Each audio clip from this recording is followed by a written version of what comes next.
Good morning and Jai Hind student. Welcome to Sunbeam School Sultanpur online classes. We'll be starting NCERT class 7 chapter 4 Growing Up Boys and Girls. In previous video we discussed about two stories. In this video we discuss about distinction between boys and girls. Societies makes clear distinction between boys and girls from an early age. Boys are usually given cards and play with and girls dolls. हम जो इन दोनों के बीच का difference है हम पुराने समय से देखते आ रहे हैं. जैसे लाइक जो बॉयज़ होते थे उनको खेलने के लिए कार दिया जाना, जो गर्ल्स होती थी वो डॉल से खेलना. तो ये जो डिफरेंस था ये पहले समय से कहीं कोई सोसाइटी नहीं फैमिली से ही स्टार्ट हो जाता है. जो हमारे बड़े बूढ़े जो हमारे एल्डर्स होते हैं वही स्टार्ट कर देते हैं. This difference is created in the smallest and the most everyday things such as how girls must dress,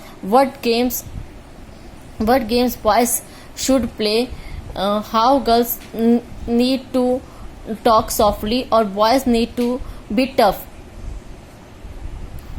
जो डिफरेंस है कि हर चीज़ में छोटी से बड़ी चीज़ में होता है.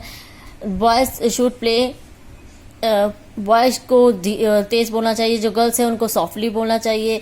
बॉयज़ को ये नहीं खेलना चाहिए या गर्ल्स को ये नहीं पहनना चाहिए, गर्ल्स को ये नहीं पहनना चाहिए. In most society the roles man and women play और the work they do are valued equally.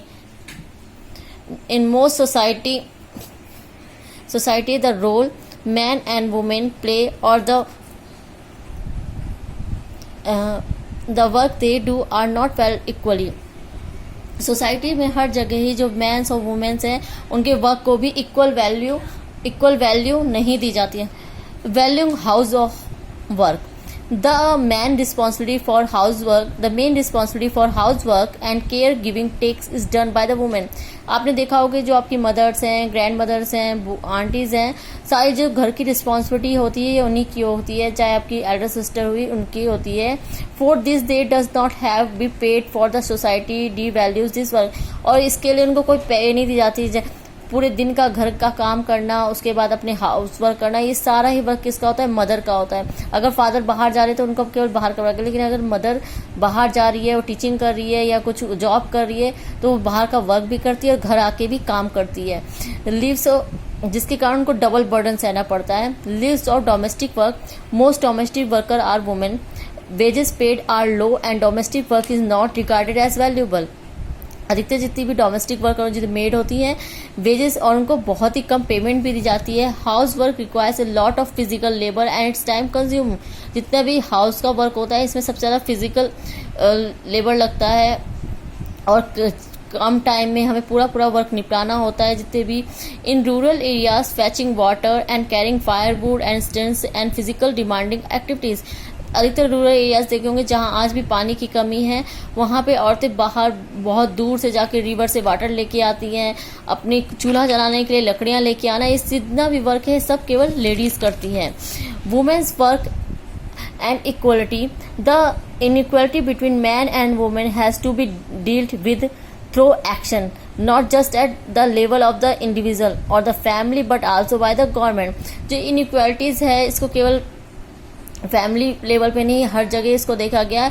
इसको गवर्नमेंट की तरफ से भी इसको बहुत सारी चीज़ें निकाली जा रही, नई चीज़ें, नए स्कीम्स निकाल के इनको कहीं ना कहीं समाप्त करा जा रहा है. The constitution say that being male and female should not become a reason for discrimination.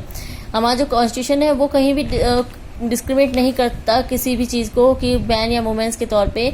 The government is therefore committed in understanding the reason for this and taking positive step remedy the situation. हमारे constitution ने इसको समझते हुए इसके लिए कुछ इस चीज़ को समझते हुए कुछ ऐसी चीज़ें निकाली, ऐसी स्कीम्स निकाली जिससे जिस तरह पॉलिटिकल राइट देना, इक्वल पॉलिटिकल राइट दिया गया है, किसी को डिस्क्रिमिनेट ना करा जाए, उसको इक्वल वोटिंग राइट दिया जाए, उसको इक्वलिटी जॉब में दी जाए. और कहीं ना कहीं आप देखिए कि आगे पॉलिटिक्स में भी 30% जो वुमेन्स हैं उनको कोटा दिया जाना, उनको रिजर्वेशन दिया जाना चाहिए. The government has set up anganwadis और child care centers in several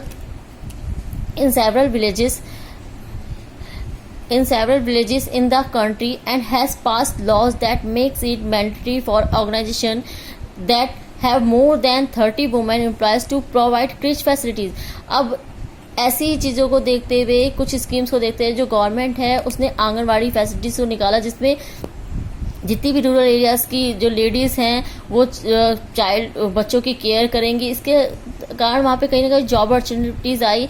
अब जो 30 महिलाएं हैं जो पुअर लेवल से थी, उनको जॉब दी गई कि वो गांव के जो बच्चे थे उनकी केयर करें, और इस तरह कहीं ना कहीं जो महिलाएं थे वो आगे बढ़ेंगी. Now thank you student, thank you very much. जय हिंद.